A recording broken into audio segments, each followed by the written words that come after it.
American Police Department is under fire for responding to threats with bullets. Dozens have been killed by cops in Albuquerque, New Mexico, and now the Justice Department is getting involved. One video you're about to see shows why. And we're going to warn you, it's disturbing. Drew Griffin reports. What you're about to see is horrific. This mentally disturbed homeless man, illegally camping in the hills above Albuquerque, New Mexico, will soon fall victim to police bullets. I'm telling you this, and I am Department of Defense. The justification for the shooting, according to police, those two small camping knives in his hands. After hours of negotiations and surrounded by heavily armed officers, James Boyd agrees to leave. Then suddenly, this. A flash grenade. Boyd turns his back. Police open fire. 3 shots. As he gasps for breath, police sick a dog on his leg. Beanbag! Beanbag! They fire beanbags at his arms, then handcuff him as you hear the 38-year-old man slowly wheezing. Boyd was slowly dying. The next day in a hospital, James Boyd became the 26th person in the last 4 years to die after being shot by Albuquerque police. The autopsy revealed he was shot in the back, a homicide.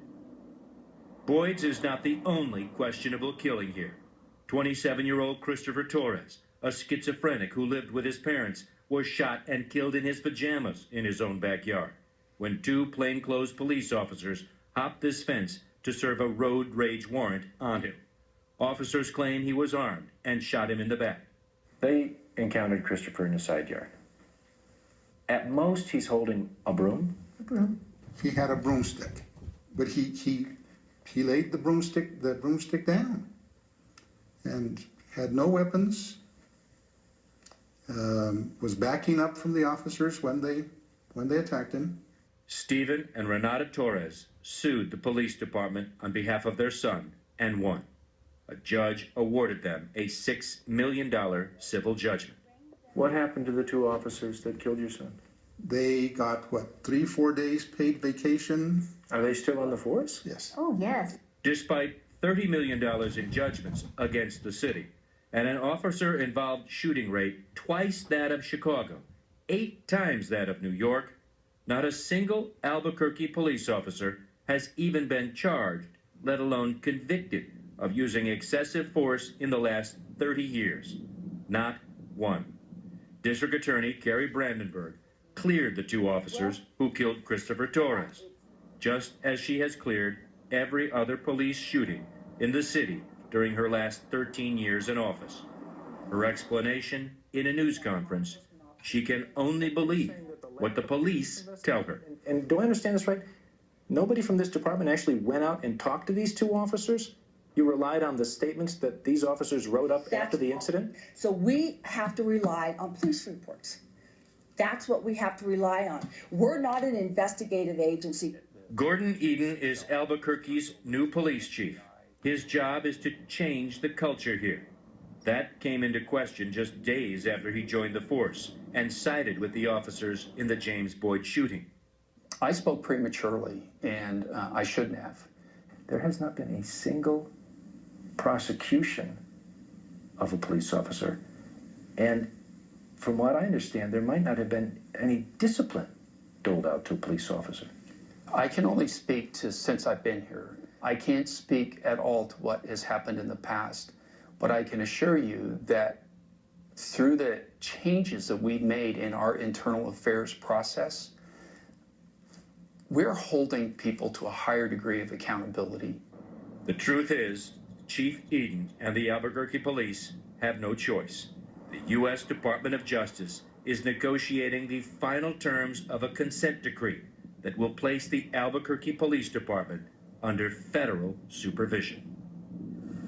So, Drew, you know, that video, just here in the studio watching that, everybody's jaws were dropping. I mean, it was horrific. It appears to be so cold-blooded. They negotiated for hours. Then he turns his back and they start shooting. He's clearly mentally ill. The dog being sicked on his leg. I mean, it's horrible. You hear him dying. Is there any explanation that we could be missing for why all these police would have done that? You know, In our interview with the police chief, I asked him specifically, Aaron, tell me, what am I missing here? What am I not seeing? He didn't offer anything other than to say, wait for the investigation to be completed.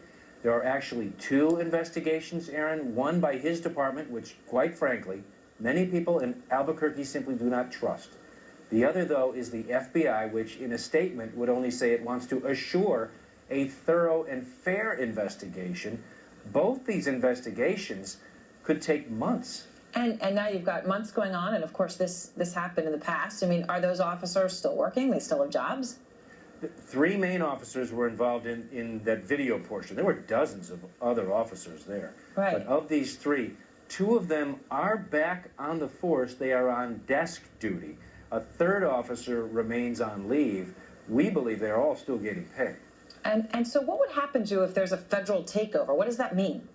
That means an actual person from the Department of Justice will basically go in, set up shop inside the police department, presumably next to the police chief, and oversee, monitor the entire department and make sure that whatever kind of regulations that justice came up with, that the Albuquerque police are following to a T.